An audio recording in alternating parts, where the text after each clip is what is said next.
ఈ దిన వాక్య ధ్యానాంశము దూతల సంరక్షణ.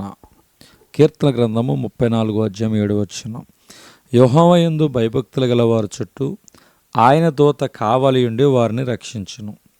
పితరులలో ఒకడైన యాకోబు ఒంటరిగా వెళ్ళుచుండగా తన కలలో ఒక నిచ్చెను చూచెను. దాని కొన ఆకాశమునంటెను, దాని మీద దేవుని దూతలు ఎక్కుచూ దిగుచూ ఉండిరి.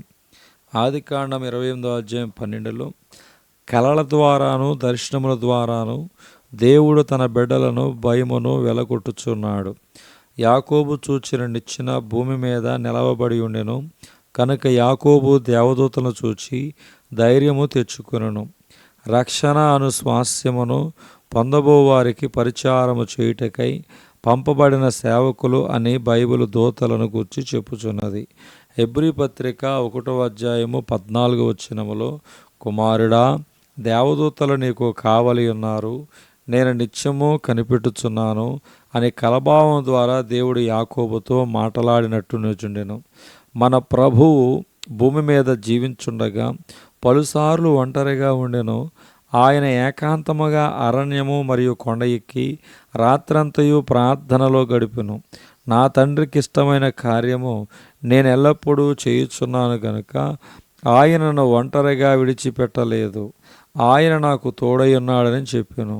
దేవుని బిడ్డలమైన మనము కూడా ఇలాగూ చెప్పుచు ప్రభు ప్రసన్నతను సంపూర్ణముగా పొందిన వారమై భయమును ఒంటరితనమును జయించుదుముగాక. యాకోబు జీవితములో అతడు ఒంటరిగా మిగిలిపోయినప్పుడే తెల్లవారు వరకు దేవునితో పోరాడెను. ఒంటరిగా ఉండు సందర్భములలో సాతాను ఎక్కువగా దాడి చేయుచున్నాడన్నది నిజము. ఏదైనా తోటలో కుయుక్తి గల సర్పము అవ్వను ప్రశ్నించి అతిక్రమములో పడవేసినది ఎప్పుడు?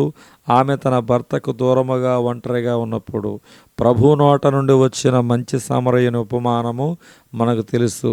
యెరూషలేము నుండి యెరికోకు దిగిపోవచుండిన వాడు ఒంటరిగానే ఉండెను గనుక దొంగలు అతని మీద దాడి చేసిరి.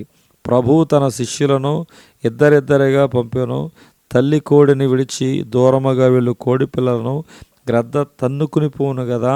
దేవుడు తన బిడ్డల నిమిత్తము దాగిడి స్థలమును సిద్ధపరిచి ఉన్నాడు. కీర్తన గ్రంథము 91:1 మహోన్నతిని చాటును నివసించువాడే సర్వశక్తిని నీడను విశ్రమించువాడని దేవుని యొక్క వాక్యం చెప్తుంది. దేవుడి దిన వాక్యము దేవుడు దీవించునుగాక. ఆమేన్.